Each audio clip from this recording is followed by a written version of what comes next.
কোনো দিক নির্দেশনা দেবার নেই, কিন্তু আমাদের স্বভাবটা মানুষের মতন করেন, একটু নিজেকে স্থিতিশীল করেন, দাঙ্গা হাঙ্গামা থেকে বেরিয়ে নিয়ে আসেন। আমাদের ব্রিটিশ আমলে যেইভাবে মুসলমানের দাঙ্গা সৃষ্টি করেছিল ব্রিটিশে, এইভাবে আমাদের আলেমে বাংলাদেশের দাঙ্গা সৃষ্টি করতেছে। আপনারা দাঙ্গার থেকে একটু বেরিয়ে আসেন। আমাদের ইনশাল্লাহ আমরা যদি স্বাধীনতা চাই, আল্লাহর কাছে চাইতে হবে। আমরা যদি স্বাধীনতার পথে চলি, আমাদের একতা হতে হবে। আমরা যদি স্বাধীনতা চাই, তাহলে আমাদের সৎ হতে হবে, নবীওয়ালা কাজ শিখতে হবে, নবীরা যে একটি দিক চায় আমাদেরকে শিখতে হবে। তাইলে আল্লাহ আমাদেরকে এই আকাশের তলে জমিনের উপরটা একবার দিতে পারে, নতুবা এই লাইনচুর জাতিরে কোনো সমসিংহাসন দেয় না। এক দেয় আল্লাহ কাফির রে, আর এক দেয় মুমিন রে, কোনো বেঈমান রে দেয় না, কোনো মুনাফিকরে দেয় না, কোনো ফাসিককে দেয় না, কোনো মুশরিককে দেয় না। দিয়েছে? কোনোদিন দেয় নাই। আবু জাহেলকে দিয়েছে, আল্লাহ রাসূলকে দিয়েছে। এইভাবে সর্বকালে দেখেন এই দেশের মধ্যে গোবিন্দ দিয়েছিল, আবার শাহজালাল সাহেবের হাতে উদের ধ্বংস হয়েছে।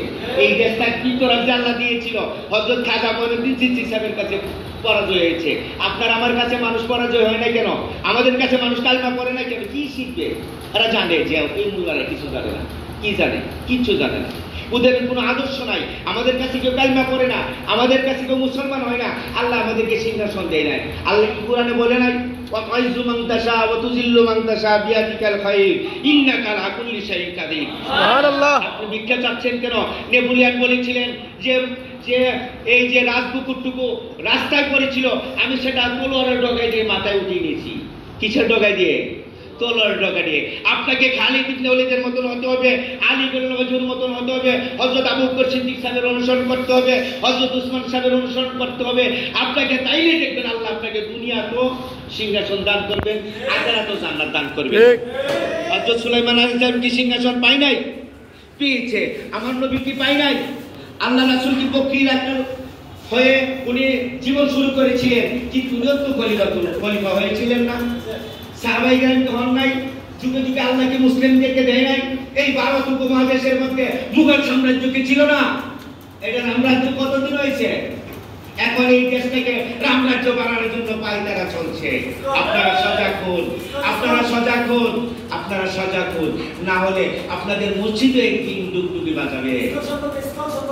এই বাজার আমরা চাচ্ছি যে মুঘল সাম্রাজ্যের জন্য আল্লাহ আমাদেরকে আবার ফিরিয়ে দেয়। এই টার্গেট, এই আশা, এই আকাঙ্ক্ষা নিয়ে সামনের দিনগুলিতে আমরা কাজ করে যাব। আমার এই কথায় যদি আপনাদের কারো কষ্ট লেগে থাকে, আপনাদের ছেলের সমতুল্য, আপনাদের ছোট ভাইয়ের সমতুল্য, আপনারা আল্লাহর রাস্তে মাফ করে দিবেন। আমি একটু আবেগপ্রবণ মানুষ, অনেক কথা বেরিয়ে বলেছি, আপনারা সুন্দর দৃষ্টিতে দেখবেন। ওয়াখির দাওয়ানা আলহামদুলিল্লাহি রাব্বিল আলামিন। আসসালামু আলাইকুম ওয়া রাহমাতুল্লাহি ওয়া বারাকাতুহু। মারহাবা। বক্তা ঠিক আছে, উনি ওয়াজ করে।